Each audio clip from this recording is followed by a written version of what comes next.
Hello and welcome everyone to episode number 19 in this series of Unlearning the Falsehoods. So far, we have established there were a few leaders who were spreading this message of a separate nation way before the National Congress and other political bodies were established in the country. So they were motivated by this phobia. Okay, they were motivated by this fear that in the foreseeable future it is very much possible that the British might leave. Okay, once they leave, what happens to the authority?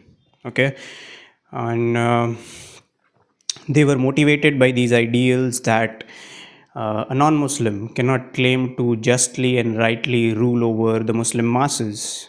Okay, and by this time, okay, here up until so far, we have spoken about the leaders who were politicizing this matter, who were speaking in public discourse, they were giving speeches. And one specific individual that we have taken as a case study is Sayyid Ahmad Khan. He is regarded as a beacon of liberalism by the masses in our country to this day. But so far, we have covered in our series that it is only the liberals who think that he was a liberal, but he himself has never professed to be liberals, and his words speak of a completely different tone. One might say completely opposite to liberalism. Okay, so today we are again going to focus on some of the speeches that he has delivered, and let's analyze his words. How did this? How was he able to create a catharsis in the subcontinent of Bharat between the people? How exactly did he convince people about two separate nations? And this was not way before, but exactly at the time when there was inception of Congress. Okay, Congress was set up in 1885, and the speeches that today we are going to focus upon were given by Sayyid Ahmad Khan in the year of 1888 and 1887.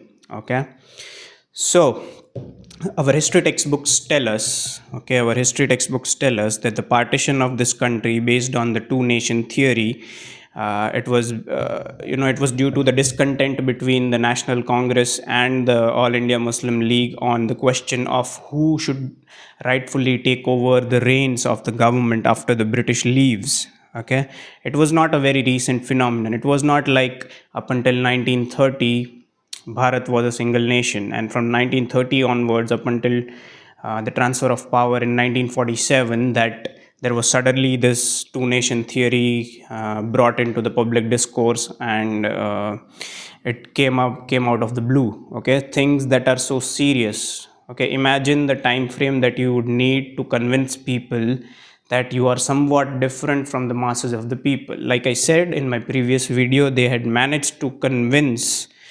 the converted natives that their imagination of future, their perception of future is different, or rather it must be and should be different from the perception of future of the masses, of the non-converted masses. Okay, so today we are going to focus on some of the speeches that Sayyid Ahmad Khan gave right during the time when it was the National Congress was found. Okay, so let's see what he had to say. Sayyid Ahmad Khan, he had wrote a book. Okay, he had wrote a book, and the name of that book was Causes of the Indian Revolt. That revolt that he is speaking of here is 1857. Okay, so let's see what he had to say on the topic of the revolt of 1857. This is a quote from his book. These are not my words. Here it goes. Okay. Government certainly did put the two antagonistic races into the same regiment, but constant intercourse had done its work, and the two races in regiment had almost become one. It is but natural and to be expected that a feeling of friendship and brotherhood must spring up between the men of a regiment, constantly brought together as they are. They consider themselves as one body, and thus it was that difference which exists between Hindus and Mohammedans had, in these regiments, been almost entirely smoothed away. Okay, the government that he's talking about here is the East India Company. Okay, now they had employed both these people belonging to both these communities, the natives and the converted natives. Okay. Now, here he is using a word called antagonistic races. Antagonistic meaning they both are, they both are, in a sense, they are fighting, meaning their both interests are mutually exclusive of the other. There is no common ground between the two, and hence both the races are antagonistic. Okay, this is he conceding it in the year of, uh, 1847. This is long before Congress was established in 1885. He has conceded that indeed the non-converted natives and the converted natives are two antagonistic races. Okay, let's move further. Let's focus on some of his other words. Here, in one of his speeches, he was criticizing the National Congress.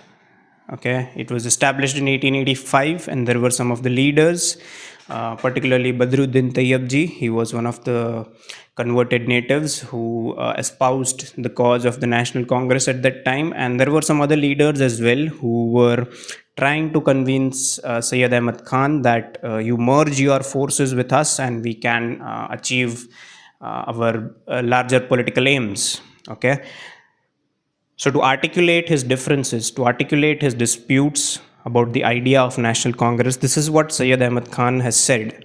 Okay, the Muslims are in a minority, but they are a highly united minority. At least traditionally, they are prone to take the sword in hand when majority oppresses them. If this happens, it will bring about disasters greater than the ones which came in the wake of the happenings of 1857. The Congress cannot rationally prove its claim to represent the opinions, ideals, and aspirations of the Muslims. Okay, here he has unequivocally articulated the position, and the upcoming future generations of Muslims to this very day maintain this positions, this position that a non-Muslim cannot claim to justly defend the interest of the Muslims. Okay, so you see in our current political discourse, this would be an argument against most of the political parties that you do not have Muslim membership. Okay, this is based on the assumption that only Muslims can look and take care of the Muslim interests. All right. So this is him speaking in 18, before even Congress, or right after, sorry, right after Congress was found. Okay, he was skeptical. He was not sure how can a body that is majority non-converted natives, how can it look for the interests of the converted natives? This was a speech that was given by Sayyid Ahmad Khan in Lucknow in 1887. Okay, 18th December 1887. This is Sayyid Ahmad Khan speaking from a stage in Lucknow addressing his co-religionists. Okay, this is the idea that is he is putting forth. Keep in mind, this is a time when not a majority of the population, including the non-converted natives, majority of the population not well versed in the science of politics. Even they had difficulty comprehending this language that is English. Okay, so they would definitely put their faith behind an educated or a literate leader of those times. And Sayyid Ahmad Khan had a very high standing in his own community. So the people of his community were looking up to him, and this is him speaking. These are his thoughts. He is propagating these thoughts. He is standing as an ambassador endorsing these thoughts. Okay, these are his words from a stage in Lucknow in 1887. Okay, and let us suppose, first of all, that we have universal suffrage, as in America, and that everybody, chamars and all, have votes. And first, suppose that all the Mohammedan electors vote for a Mohammedan member, and all the Hindu electors for a Hindu member. And now count how many votes the Mohammedan members have and how many the Hindu. It is certain that the Hindu members will have 4 times as many, because their population is 4 times as numerous. Therefore, we can prove by mathematics that there will be 4 votes for the Hindu to every 1 vote of the Mohammedan. And how many, and now, how can the Mohammedan guard his interests? It would be like a game of dice in which one man had 4 dice and the other only one. Okay, this again is the inception of the ideas of separate electorates. Okay, he was making his community, the converted native community, conscious about the fact that indeed there are more people who have still not been proselytized or won over to their side. So he was acutely aware of the fact that if the British leave and there was supposed to be a democracy in Bharat, then it is indeed the converted natives who would receive the raw end of the deal.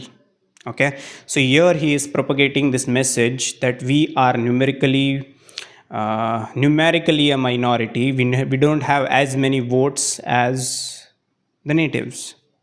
Okay, so keep in mind he is a leader of very high standing of his community. He was saying this from a stage in 1887.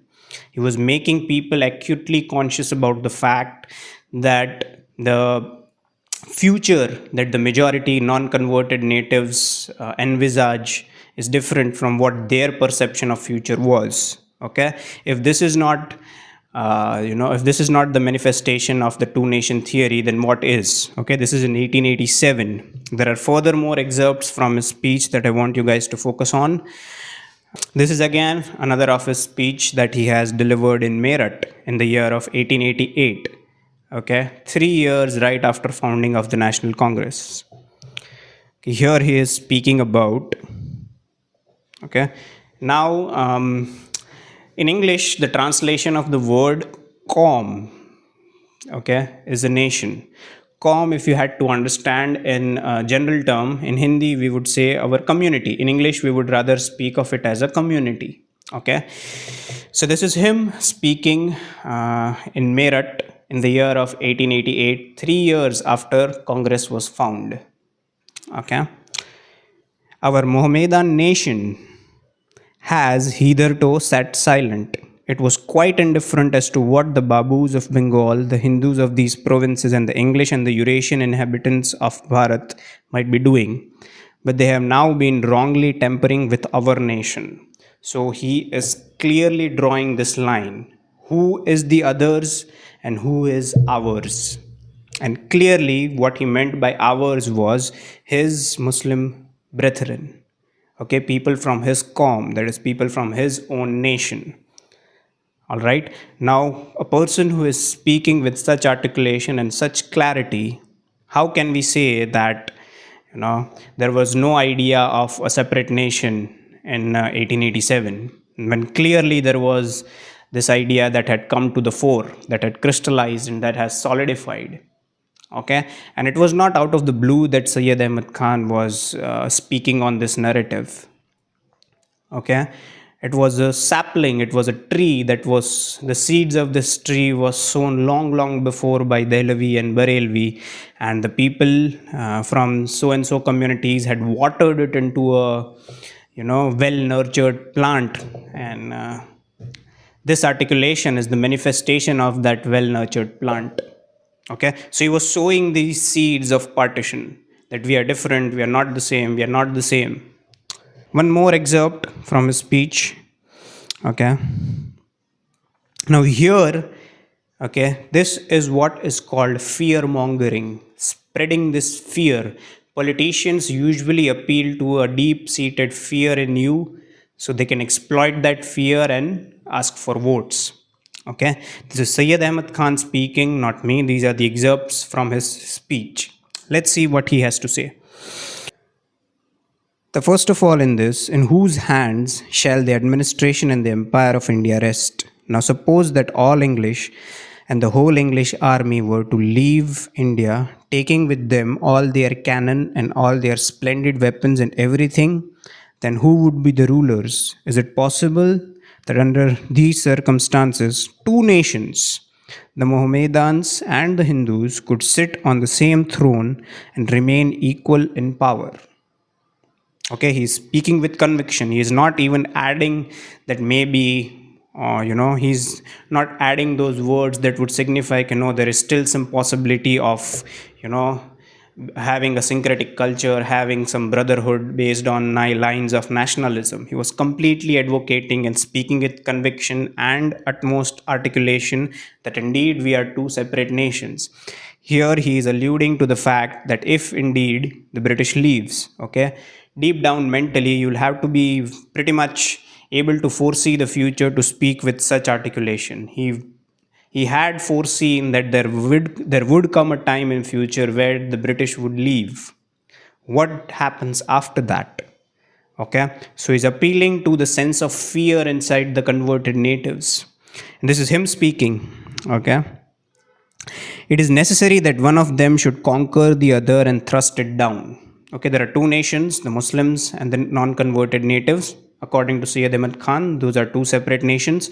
Both have separate perceptions of future, both have separate aspirations of the future.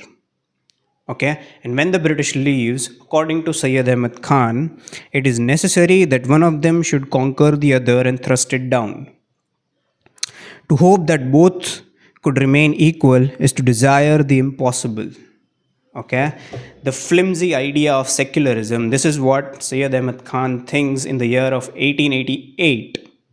Okay, that to hope that both could remain equal is to desire the impossible and the inconceivable. At the same time, you must remember that although the number of Mohammedans is less than that of the Hindus, and although they contain far few people who have received high English education, here he is conceding the fact that indeed the majority non converted natives had adopted the language of English and they were very well versed. Okay, they had adopted their education, they had learned their ways, and now they had occupied, posts in the service of the government, that is the British. Okay, yet they must not be thought insignificant or weak. Probably they would be by themselves enough to maintain their own position. But suppose they were not, then our Mohammedan brothers, the Pathans, would come out as a swarm of locusts from their mountain valleys and make rivers of blood to flow from their frontier in the north to the extreme end of Bengal. Okay, here he is appealing to the violent streak of his community. This thing, who, after the departure of the English, would be conquerors, would rest on the will of God. But until one nation has conquered the other and made it obedient, peace could not reign in the land. This conclusion is based on proof so absolute that no one can deny it. Okay, this is a leader that the community of that leader considers him to be a liberal. This is he speaking. These are his words, and he is, speaking with such conviction that both the nations, two separate nations, one is the converted natives, the other one is the non-converted ones. Those are two separate. When the English ruler leaves, one of them has to conquer the other, and there cannot be any peace unless one conquers the other. These are his words, not mine. Okay, he goes on further to elaborate in the same speech, and he says, it is therefore necessary that for the peace and for the progress of everything, the English government should remain for many years, in fact forever. Here comes in the idea of this mutual alliance of convenience between the Muslims and the British, because at the end of the day both were Abrahamic faiths, both belong to this monotheistic tradition, the people of the book.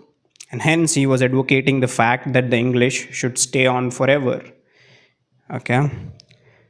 The principle of representative government is that it is the government by a nation, and that the nation in question rules over its own people and its own land. Can you tell me of any case in the world's history in which any foreign nation, after conquering another and establishing its empire over it, has given representative government to the conquered people? Such a thing has never taken place. It is deep into his consciousness that indeed the rule of Islam is foreign to Bharat. It is not native to Bharat. This is Syed Ahmad Khan speaking. I'm going to repeat his words for you to understand exactly what he means. Okay. Can you tell me of any case in the world's history in which any foreign nation, okay, he's alluding to the fact that all across the world of ours, do you have any case, okay, that one particular foreign nation, that is Islam, one particular foreign nation has went to conquer on another nation, and after conquering another and establishing its empire over, has given representative government to the conquered people. So here he is pushing forth this mentality that indeed Islam is a foreign nation that has established its empire over Bharat. Okay, and here he is appealing to the consciousness of the converted natives that now that we are here, we have established our empire, we have ruled over these people. What happens after the British leaves? Do we let the people, that is the non-converted natives, form a nation of their own and rule over it? These are his words, not mine. All right, so these were the speeches given by a leader, all right, that is considered to be liberal. And as usual, quite conveniently, our textbooks hide these things. These things exist in written. You can look it up on the internet. These speeches are very well documented and translated as well. So these are the things that were happening not long before, but sometime before the establishment of Congress and right after the establishment of Congress, as we have discussed in the years of 1888. So as far back as 1888, the people of that particular community, the converted natives, they were talking about two separate nations. Okay. So was it like out of the blue phenomenon? Did Sayyid Ahmad Khan out of the blue in 1888 started speaking about two separate nations? Was there no background work over it? Was there no groundwork that was done by people before him? Obviously, there was, and we have covered this sufficiently in our previous videos. If you missed those previous videos, I would recommend you go back to our channel and watch those videos, because some talks or some points in this video would sound a little bit offensive without proper background, and that background is covered in our previous videos. Okay, that's about it from this video. In the upcoming episodes, we will talk about certain other individuals who had propagated this idea of a separate nation. Up until then, stay tuned, and thank you for watching.